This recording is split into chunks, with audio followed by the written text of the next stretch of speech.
If the grid goes down and you're stuck in the dark with no power, how fast can you pull together a meal from your emergency food storage? With this little trick, it'll be a piece of cake.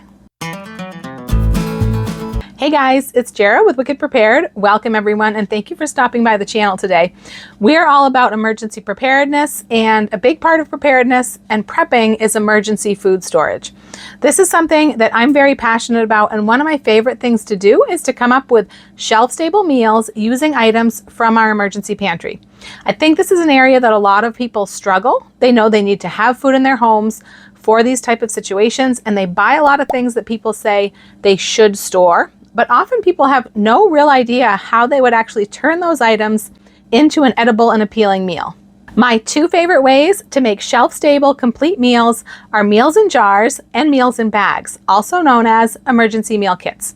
An emergency meal kit is basically a bag or some other container that contains everything you need to make a complete meal right in that one bag, right down to and including any water you need.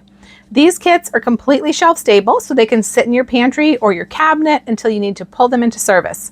They're perfect for emergencies because if the power is out and whatever the situation may be, you're probably going to be a little stressed out, but you still need to feed your family. So instead of having to come up with a meal idea that you can make without needing to open your fridge and then fumble around in the dark with a flashlight gathering ingredients, you can just pick one bag off the shelf and get to cooking. These meals are usually simple and easy to prepare as well, and won't use a ton of your emergency cooking fuel. Even better is that these meals have more uses than just emergencies. If you've had a busy day, you're running late, but you really don't want to go through the drive-thru. If you forget to thaw the meat for dinner, you forget to plug in the crock pot. Who's done that before? Is it just me? If you need one of your teenagers to fix dinner, or maybe your spouse if they're not who typically cooks in the household. If you have an illness or an injury that makes it hard for you to cook more complicated meals or even to get to the grocery store for fresh ingredients. If a job loss or an emergency expense leaves you unable to afford to buy groceries for a little while. The emergency meal kits can be used for traveling if you want to keep your eating out expenses down. These meal kits are great for camping trips, for young people starting out on their own, new moms, donating to blessing boxes, or really anyone who you want to bless with a meal. Finding other ways to use these meal kits besides just saving them for emergencies helps us keep them rotated and make sure that nothing goes to waste, as long as you're always replenishing on the other end. I really love taking meals my family loves and turning them into a meal in a bag. The meal I'm showing you today is one of these meals. It's called cream cheese chicken chili. I found this recipe on Pinterest many years ago, and it became an instant favorite with my family. It's a really popular recipe, so I'm sure many of you have made it as well. It's traditionally made in the crock pot, starting with a couple of chicken breasts. I changed up the couple of fresh ingredients to shelf-stable versions to make this into a completely shelf-stable meal kit so that we can have it anywhere, anytime. Let's get started, and I'll show you how I did it. All right, so these are the ingredients that we're going to need for this meal, and I'm starting with a can of chicken. This is home canned chicken. This is what I'm going to use, a pint of home canned, but you could use store-bought canned chicken as well. Something like this would be great, a large can of Keystone. If you were going to use the regular store-bought cans, I would use 2 of these. Next, we're going to use a can of black beans and a can of corn. Now, another thing you could use in place of the plain corn is you could use something fun like this, like the Southwest corn. I love this stuff, but you don't have to. A plain can of corn will be fine. And then I have a can of Rotel. This is actually obviously the store brand, but the tomatoes with diced green chilies is what you want. And then over here, I've got some cream cheese. Now, this is canned cream cheese, and this is home canned. I'm definitely going to give you an alternative to this because this I canned this myself, and this is definitely a rebel canning project, so not everyone is going to have canned cream cheese. I don't believe it's available commercially, and not everyone is going to be comfortable canning cream cheese. So in place of the canned cream cheese, you could use cream cheese powder. And I would just fill the same container, maybe throw an oxygen absorber in there if you're planning on keeping this on the shelf for quite a while, and use that in place. And then for the seasonings, I've got a packet of ranch dressing mix. And I've got some chili powder and some cumin. And then I also have some onion powder. And I am going to put those into a little baggie. You could put them into something like this, or you could put them into like a really tiny, like a baby food jar I've used for seasonings. Anything like that will work. Now this is all we need to make the chicken chili. Sometimes though, we like to serve this over some rice. We like to use yellow rice when we do. So if you want, you could include a bag of yellow rice, a small bag like this. If you did this, you'd want to include some water to prepare it with. I think a bottle like this would be just about perfect for one of these small bags of yellow rice. The other thing you could include with this meal, in place of the rice or also with the rice, you could have both if you wanted, is a bag of Fritos, corn chips. You could either put one large bag in here or you could put small snack size individual bags. If I did the Fritos, I would probably be a little more careful about rotating this out and trying to make sure at least the chips got rotated out every 6 months or so, because they probably won't have the same shelf life as all of the other ingredients. All right, let's get our seasonings in our little baggie and get our bag filled and ready to put on the shelf. And for my seasonings, I'm gonna need a tablespoon of chili powder. Now I could use, if you've seen me use these spice dispensers before, each click of this dial dispenses 1/4 of a teaspoon. So I could dispense it that way, but it would be kind of difficult to get it into the bag like that, I think. So I'm just gonna use a spoon. So a tablespoon of chili powder, and then I'm gonna use a teaspoon of cumin, and a teaspoon also of onion powder. And that's it. So this with the packet of ranch dressing mix is all the seasonings we need for this chili. Now, if you're using a bag like this, you can heat seal the top of it right up here. Leave your little tear strips and it'll be shelf stable even longer. But I'm not going to do that because I'm going to be preparing this one today to show you how it turns out. But you could definitely do that if you wanted to make sure that it had a really long shelf life. Now I've got my bag all ready to go. I have a little recipe card that I print out for these, or you could handwrite them. I sometimes handwrite these. One side has the ingredients listed in case I want to remake this bag, and then one side has the cooking instructions. And this is actually a CD holder that's a self-adhesive that I stuck onto the front of this bag. A lot of people ask where I find the bags with the little pocket, but I add the pocket. You could do this any way you want. You could just stick the recipe card right inside the bag if you wanted. You don't have to use something like this. I just like to do it this way. And then on the short side, I put a chalkboard label so that when I stand it up on the shelf, I can read what's in the bag from either side. I will put links down in the video description below the video to all the things that I use, the bags that I use and all of the labels and stuff, because people are always asking me where I find those. All right, let's add our ingredients. I'm gonna start with my chicken. And next I'm gonna add my cream cheese. I'm gonna add my black beans, my corn, my rotel, and my packets of seasoning. I'm also going to slip in the water bottle and the yellow rice. Now this is actually the smaller of the two bag sizes I use, so if you did want to add the chips, you could use a larger bag. But here this is, all ready to go on the shelf. Okay, now let's take our completed bag and I'm going to show you how to prepare this and how quickly and easily it comes together into a delicious, warm, comforting meal. I'm going to use my trusty butane burner. This is safe for cooking indoors. These are great to have for an emergency.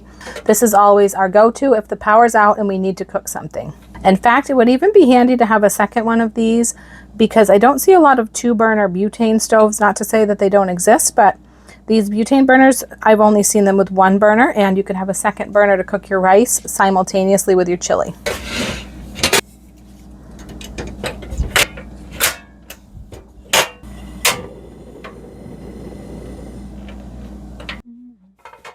I'm going to start by adding my chicken to the pot. And I'm going to add it juice and all because typically this dish would begin with raw chicken. And so all of those juices would come out of the raw chicken and into the finished dish. So we're going to add all of that right into our pot. I am going to just break the chicken up a little bit because when I make this with fresh ingredients, I do shred the chicken after it's cooked. I'm sure that will shred more as we're stirring and heating the dish.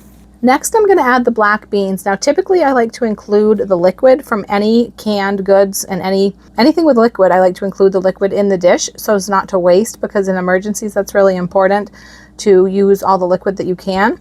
And the liquid inside the canned vegetables is all perfectly fine, but the black beans is the one exception where I usually do drain and rinse them, even when I'm doing an emergency meal like this, because I just think the liquid in the black beans is kind of gross looking. So I'm going to go ahead and rinse and drain these. If you were in an emergency, you could probably leave the liquid in. I just think it looks better if they're rinsed and drained. All right, so here's my black beans that have been drained and rinsed. Just going to put those right in the pot. And next, I'm going to add the corn. Now, one thing to keep in mind when you pack these up, if you have any cans that aren't pop tops, you want to make sure that you have a can opener in your emergency gear, or you can even throw, sometimes I will throw the little P38 can openers right in the bag with the meal, because those are super cheap. You can get a bunch of them for just a few dollars, and then you always have a can opener with your meal. We do have a can opener with our emergency cooking kit, our emergency kitchen kit that we have, and I will put a link to that down in the description box below in case you're interested in seeing what we have put together for that. But definitely make sure that you have manual can openers available. That's a basic emergency item that you should have anyways. Now the corn, I am going to include the liquid, so that's all going to go right in the pot. And next, of course, the Rotel. We're also not going to drain this one. Next, I'm going to add the seasonings. So I'm going to go ahead and add the ranch packet. Just sprinkle that right over the top. And then I'm going to add our other seasonings here. Now I'm just going to give this a little bit of a mix. Get those seasonings mixed in. And then I'm going to go ahead and add my cream cheese. This is pretty amazing. Actually, it smells so good, just like cream cheese. And it does look a little clumpy when it comes out, but you can see that if you spread it, it really is still smooth and creamy. We love cream cheese. We eat so much cream cheese. I can't imagine living without cream cheese. So that's why I learned to can cream cheese.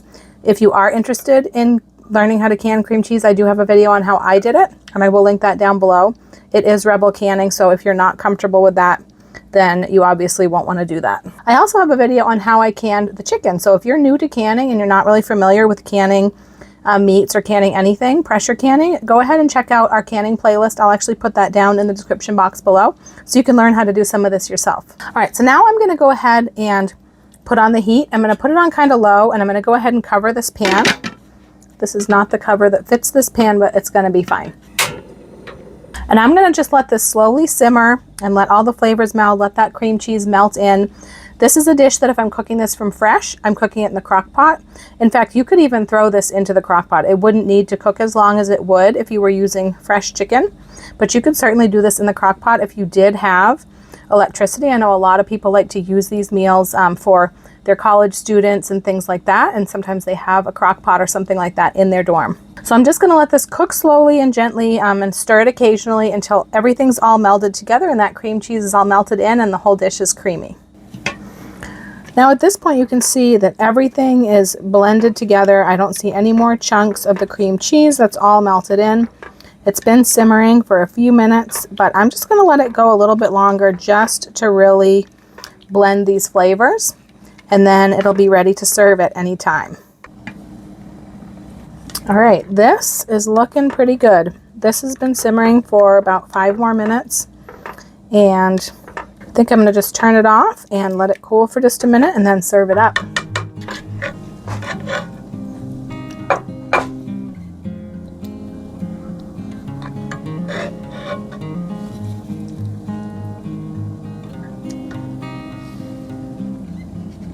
This is going to be so delicious.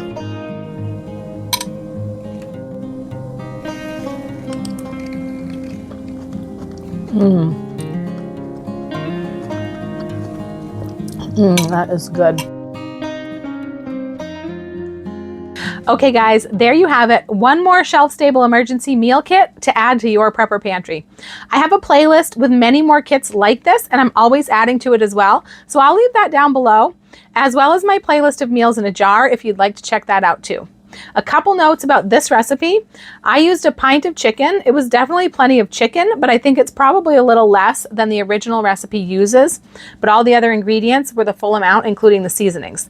So if you wanted, I think you could use a quart of chicken instead of a pint if you're using home canned, or if you use the large Keystone chicken or the 2 12-ounce cans that I showed you, that will be a bit more chicken as well. Another thing is the ranch seasoning. That of course has a good amount of salt in it. There isn't any other salt added to the recipe, but if it's too salty for your taste, or if you have to avoid sodium, there's a couple of things you can do. You could use less of that seasoning, just include it in the little baggie with the other seasonings. They do sell it in a big bulk jar. That's actually how I usually buy buy it, except for when I'm using it in meals in a bag. You can also use a homemade ranch seasoning mix where you can control the ingredients. The other thing is the cream cheese. If you're not comfortable canning cream cheese, I know there's plenty of you out there who have canned cream cheese, but you should know it is a Rebel canning. So those who aren't comfortable with that, I couldn't find a commercially canned version of this, but cream cheese powder would be a great substitute. That's what I used when I made this same recipe into a meal in a jar. I'll put a link down in the description box below to where I buy my cream cheese powder. So you can use that in this recipe. It should work just as well. As far as things to serve alongside this, I did mention the yellow rice. We often like to serve it over yellow rice, but you could also serve it over white rice just the same, or probably Spanish rice or anything like that. I also mentioned the corn chips, the Fritos. We like to serve it with Fritos. If you get the scoops kind, you can scoop it up with them. You can just crumble them over the top. The other thing you could include is some cornbread mix. A Just Add Water cornbread mix would be a great addition to this meal. I do have a meal in a jar homemade Just Add Water cornbread mix, or there's some that you can buy at the store. Just look for the Just Add Water kind and make sure to include the water in the bag. Don't forget to head on over to my Meal in a Jar group on Facebook. If you're not already a member over there, it's primarily meals in a jar, but I do share these meal kits there as well because people said they were interested. It's an awesome bunch of people over there, so come join us.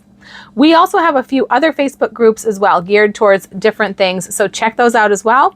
I'll put them down in the description box. We would love to have you join us in any or all of these groups. If you made it all the way to the end of the video, leave me a chili emoji down in the comments, and check out this video next to see how I made this same recipe into a meal in a jar. I'm Jara with Wicked Prepared. Survive today, thrive tomorrow. We'll see you next time.